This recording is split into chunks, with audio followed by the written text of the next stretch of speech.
The 2017 NBA Finals will feature 11 All-Stars between the Cavs and Warriors, but is there any one player with the most on the line? I'm Madelyn Burke, joined by SI NBA writer Rohan Nadkarni and the crossover's DeAntae Prince. Welcome to Give and Go, presented by State Farm. Guys, obviously, lots to gain and lose for both of these teams with the Larry O'Brien Trophy on the line. But individually, who's got the most to gain in this season's finals? Well, I think there are two obvious choices here, so I'm going to go with one of them, and I think that's Kevin Durant, right? So obviously, he's going to have to validate the decision he made to join Golden State last offseason, and that starts with winning a title. But it goes beyond that for me. I don't think he can simply, win this championship and kind of, have his legacy solidified because of it. I think he's going to need to play great in the series. He's going to have to outplay LeBron. He's going to have to win Finals MVP. I think if the Warriors win and let's say Steph goes off and Clay goes off and Durant, he's had those moments this year where he almost becomes an incredibly good role player for this team. If it's like that for this whole series, I don't know if he's going to get that kind of boost he's looking for. I'm not doubting his talent or saying he's not a great player, anything like that. No matter what happens in this series, Kevin Durant is a Hall of Famer. But if he wants that, all-time great status, he has to be the player. He has to be the catalyst for the Warriors, and he's going to have to outplay LeBron. I think LeBron has the most to gain, just because the Warriors are he's sort of playing with house money. Like when you look at the Warriors, people call them super villains. They have Durant, they have Curry, they have Clay, and even though Clay hasn't played that well, and Draymond as well. And when they look at Love, a guy who's sort of been inconsistent in the finals last year, he had to stop, but what else did he have, right? Kyrie the year before that, he was injured even though he had the big shot last year. So LeBron is on this team of guys who, they're not necessarily as solidified as the Warriors are.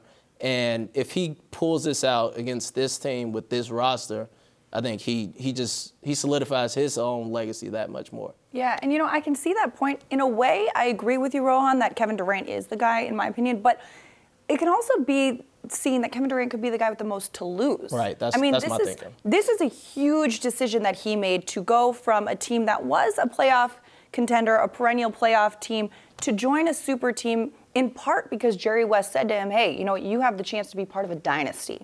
If he comes and joins the Warriors and they aren't this dynasty, they aren't successful, does he question that decision? I mean, this guy a couple of years ago was the MVP of the league. Right. Now he's a role player on a team that is getting there. Or, does his value decrease if the success of this team is not good? Yeah. He's going to be judged harshly if they lose. He's already been judged harshly for the decision to begin with. So if they lose, people are coming down on him hard. I think that's what's so great about this series is there is so much at stake, right?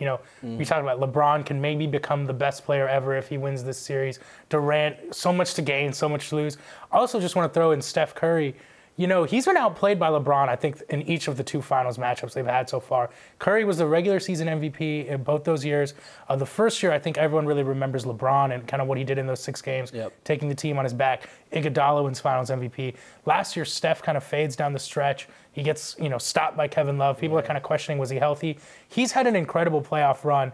I think this could be the series where he kind of puts his stamp on and says, hey, I've struggled a bit, but it could be kind of his playoff breakout, I think. So I'm really interested to see how he plays as well. I don't know if he's the most to gain or lose, but he can do a lot for his own legacy as well. If he adds, a Finals MVP, if he really kind of takes the mantle in a series where Durant and LeBron are also on the court. What about a guy like Tristan Thompson, who has been a big factor in the 2 regular season games between these teams? Like the rebounds and the play down low is kind of something that has tilted this either way. I mean, does he have a lot on the line? Is he going to...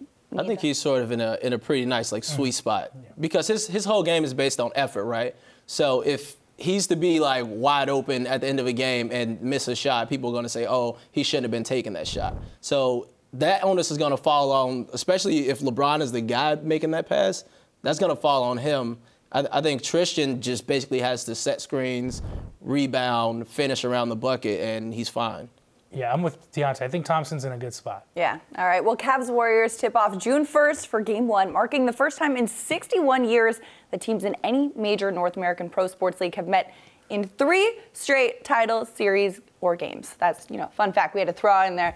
All right, continue to check out the crossover on si.com/NBA for all the latest on and off the court.